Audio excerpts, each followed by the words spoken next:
All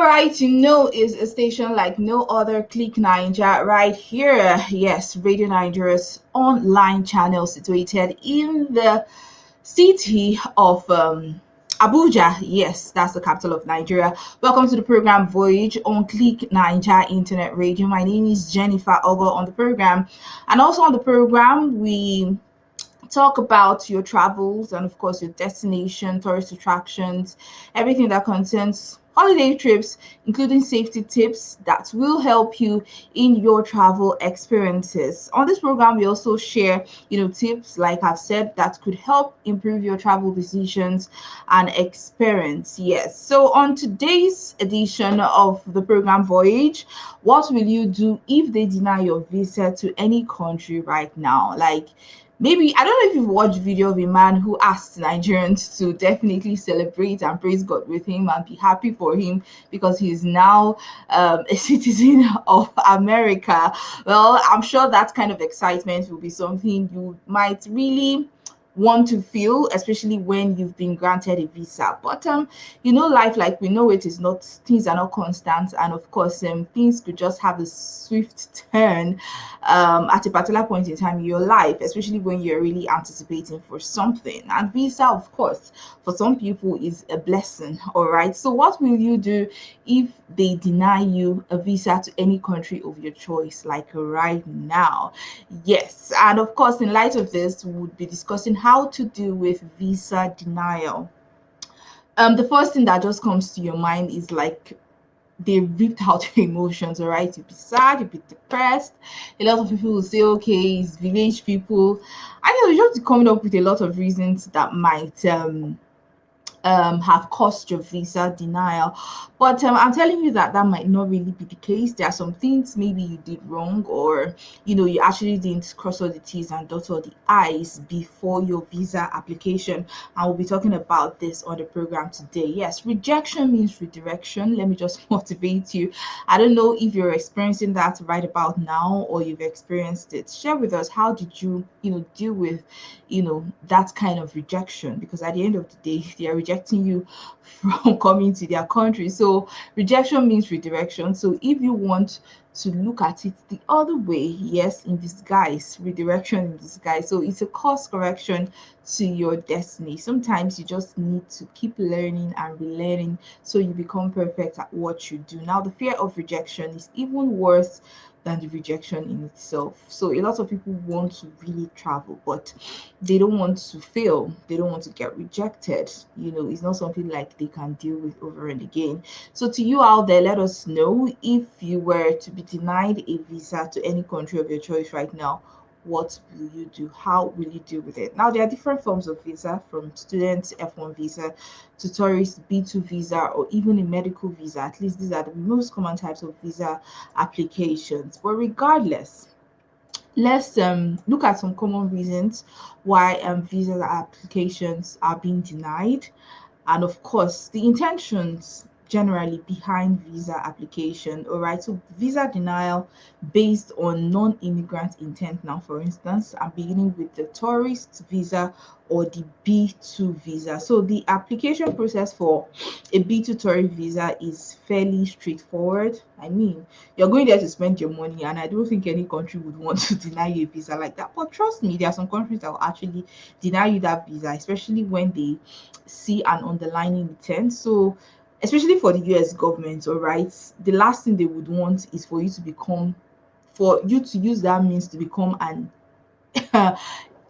you know, a citizen of that country. So they might actually deny you that visa if they actually see that you are going there for something else. All right. For that reason, every applicant now must show their non-immigrant intentions, or prove that they are really planning to, undergo a tourist visa and leave on time. In order to prove this, I actually got this points now from the State Department, all right, from their website, and they demand evidences like this. One, the reason for your trip for pleasure. So peradventure you are going to Disneyland, like they said, Disneyland is like the happiest place in the world. All right, they'll really want to know why you want to go to Disneyland, for instance, probably for a family vacation or whatever. Another demand might just be that you plan to stay, in America, for instance, now for a specific period of time. So they will need you to prove that you are staying for peradventure 1 month, 2 months. It depends on your duration of stay. So you have sufficient funds now to cover your expenses while you're visiting that country. It's particularly important. They just want to know that you are not going to be a nuisance in their country. You also have a compelling social and economic ties in your home country. Eventually, you have a job, you have families, or you even have to go back to school in your home country. They also need to see that evidence. You have a house, apartment, or any other residence outside the country that you are going to visit. So they really need to know that you have a tie back home in order for them to grant you your visa. Now, some reasons why B2 tourist visa could be denied. One could be that, if the visa is based on fraud. So if your visa is based on fraud, you might really need to check this. Looking at the list of items you have provided for a tourist visa is very important. Some applicants attempted to lie and cover up certain facts. All right, peradventure, you know that you are going for a vacation and you don't have enough money to foot your expenses, and you're saying you are going to maneuver your way when you get there. It's not even logical. I mean, you're not allowed to work in the first place, so you have to prove that you are capable of covering all the whole financial expenses when you get there. Now, visa denial based on criminal record. Yes, so if you have a criminal record, or you have any links now with a terrorist group, there is a strong chance that your visa will be denied. Visa denial now based on past immigration violations. So if you have overstayed your limited, you know, time on a past visa, probably you visited a few years ago, and the immigration officer has had to start looking for you because you've overstayed. If once you go back to your country, the chance that when you reapply, they won't even not reapply now this time around, but eventually you want to embark on that same trip to that particular country, they might not grant you that visa because of your previous behavior. Visa denial now based on other grounds of inadmissibility. So immigration laws contain like a long list of reasons that people may be found inadmissible or ineligible for a visa card. Now, so deportation, drug abuse, addicts, even past criminal records could actually affect your visa denial. That is for the B2 tourist visa. Now, how to deal with a rejected visa application for an F1 visa, or even or a student visa. They are both the same. Number one is to understand why your student visa was rejected. There can be many reasons behind visa rejection. So if you succeed to figure out the problem area, then the next step would be to rectify that. On the other hand, if you fail to recognize what went wrong, you don't know what to do next. Don't be sad, alright? There are some common grounds based on which a student visa can be generally rejected, and I'll be stating that during the program. Step two now is to overcome the problem.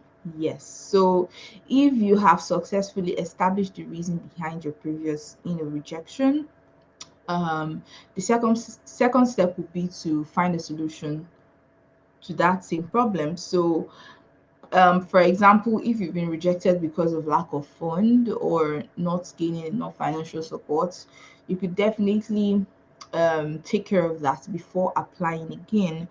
All right. So student visa, actually they hardly get rejected if you do what you can.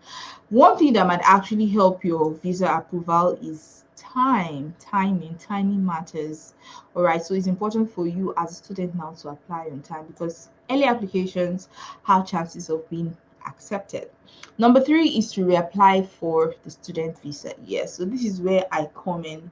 All right, just don't be dismayed. Don't feel you've lost because you've not even started.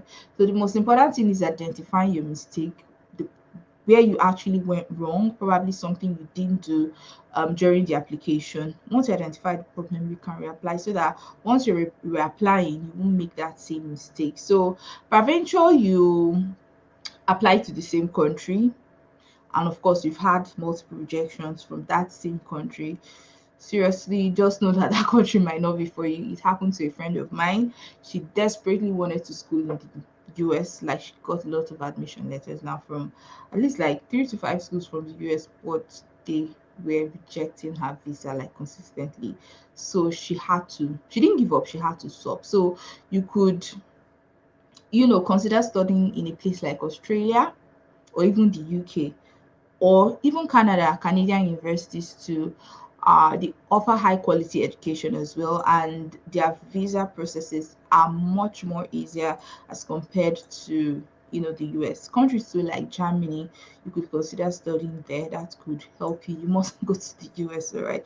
So these countries are actually quite easy in terms of granting you access now to studying in the country. So their visa application is actually quite easy. It's not as tedious as that of the US. So some common reasons why student visa might be denied could be lack of financial proof. I've told you that to support, your education and your life in the US. So as much as you're not going to fold your arms when you get there, you're like, okay, when I get there, I might pick up 1 or 2 menial jobs and support myself, or you are really hoping for student loan. Seriously, it's enough reason to actually get you denied a visa. Number two is missing an incorrect or having an incorrect document. So if a document is missing, your visa could get denied. If the consular officer does not have a documented proof of the student's intention to their home country after the completion of their education. So if they don't see a very vivid and valid reason that you would actually come back to your country after your education, they might deny your visa. Failed background check. So if you don't have all your information about your background really accurate, this could make them reject your visa. Behavior during the interview and failure to explain your answers to the consular officer could actually make them grant you a rejected visa application. Inability to provide convincing answers during your interview. So they ask you a question and you think you can be smart about it by deviating from that question and probably answering something else. Seriously, they are looking at you, they are studying you psychologically, your emotions, your body language, so they can tell when you are trying to deviate from a particular question. Inadequate language and communication skill. This is very important. Practice, practice, practice. Make sure you keep practicing until you're almost perfect. All right, because you can't be perfect. The good communication skills could actually help your visa application to be approved. Failure to explain the reason for choosing a particular course or university. Even, when you're writing your letter of intent or statement of purpose now during your school application, there is need to actually portray that same intentions to when you are having your visa interview.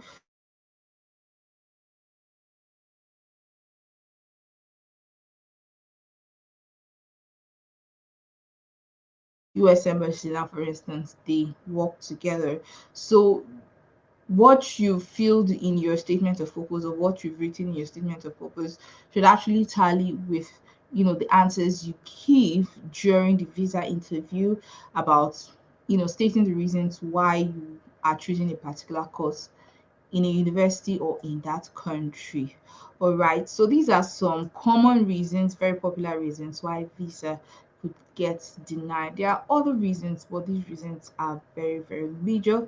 To you, they might be small, but they are very major reasons that you shouldn't overlook. All right, if you just joining us, the program is Voyage on Click Naija Internet Radio. On this program, we talk about your travel, your destination, we talk about holiday trips, tourist attractions, safety tips, and everything that concerns the hospitality industry. And we asked the question, or we are asking the question, what will you do if they deny your visa to any country? Like, are you going to just falter and just relent and accept failure and rejection and tell yourself you're not going to try again? Or, or are you going to give it another push? Are you going to give it another try? And not just try, but even trying harder, identifying your mistake and make sure that you don't make the same mistake when you reapply. So if your visa is denied, let's just run a recap of what I've said at the beginning of the program. It doesn't have to be the end of your journey.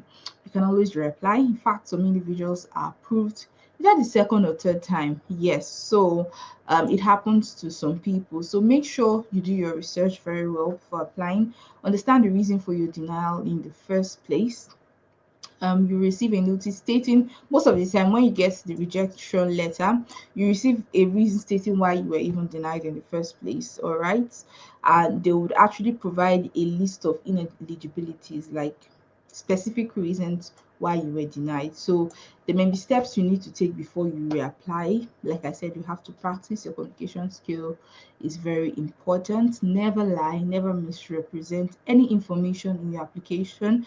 So what you have in your portfolio, in your document, shouldn't contradict what you're saying. They should definitely tally. You should be on the same page on with your paper document, so it doesn't seem as if you're trying to cook up lies just to gain, a visa approval.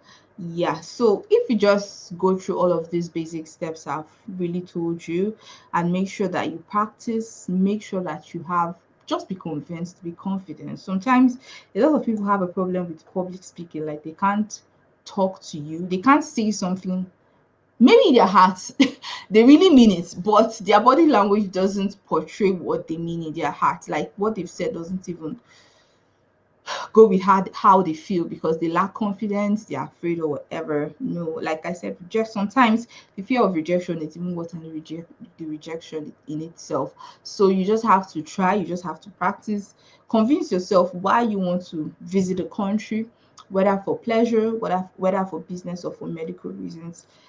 Just state your point out, be really genuine, and don't go to the interview room or have an interview with the consular officer, hanky panky moves. They can definitely tell some of all this your attitudes. All right. And yeah, so that's it on the program Voyage of Click Naija Internet Radio.